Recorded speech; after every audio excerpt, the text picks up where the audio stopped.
কেকের ছবি দিয়েছেন রেফারেন্স হিসেবে, সেটার মতো করে আমাকে ডিজাইন করে দিতে বলেছেন আর সাথে কিছু এক্সট্রা পাতা লাগিয়ে দিতে বলেছিলেন। আপনারা চাইলে সবুজ ক্রিম দিয়ে নজেলের মাধ্যমেও পাতা করে নিতে পারেন, সেটাও দেখতে সুন্দর লাগবে। এরপর আমি কেকের নিচে বর্ডারটা দিয়ে দিচ্ছি।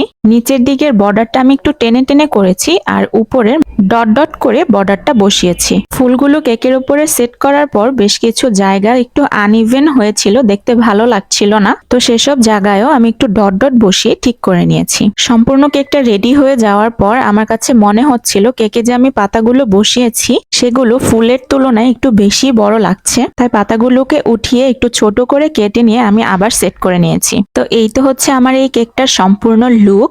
আপনারা কারা কারা আছেন যারা এই কেকের সবগুলো পার্টের ভিডিও দেখেছেন আমাকে কমেন্ট করে জানাবেন, আর যারা দেখেননি তারা অবশ্যই দেখে আসবেন। কেকের কমপ্লিট লুক কেমন লাগলো সেটাও আমাকে কমেন্ট করে জানাবেন। ভালো লাগলে লাইক করে দিবেন আর আমার চ্যানেলে সাবস্ক্রাইব করে দিবেন।